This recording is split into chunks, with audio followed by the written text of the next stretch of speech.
台湾的 MeToo 事件继续的传烧，其中毛艺文界的大前辈，有立委是主张讲，台湾的性骚扰防治法应该爱参考美国、南韩等国家，增加性平的条款。若是加害者要接受政府的奖补助，调查是事实的话，就应该爱来停止对加害者的补助。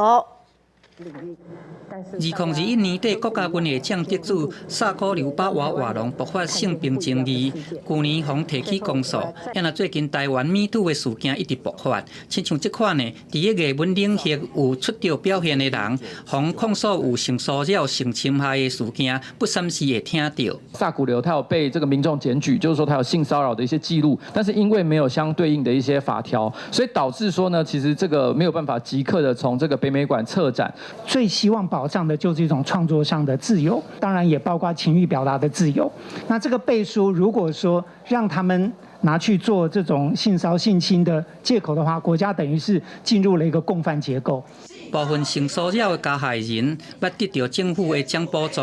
有立委认为讲。 性平三法修订应该爱增列性平条款，假使讲受奖的人若是有性骚扰相关的事实，就爱有相关的机制来撤销，也是讲收回奖补助。经过调查，确定有性骚扰的情事，那这个奖补助金额应该全数的撤销，是情节的轻重，对加害人停止补助3到5年。 心理师工会是建议讲，伫个性骚扰防治法内底，爱纳入心理辅导的相关协助。心理相关的专业服务的协助，理应由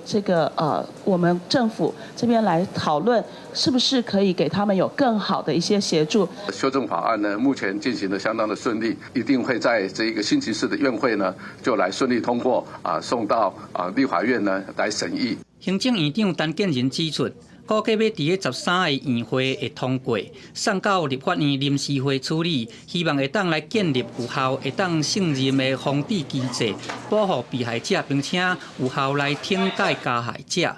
记者综合报道。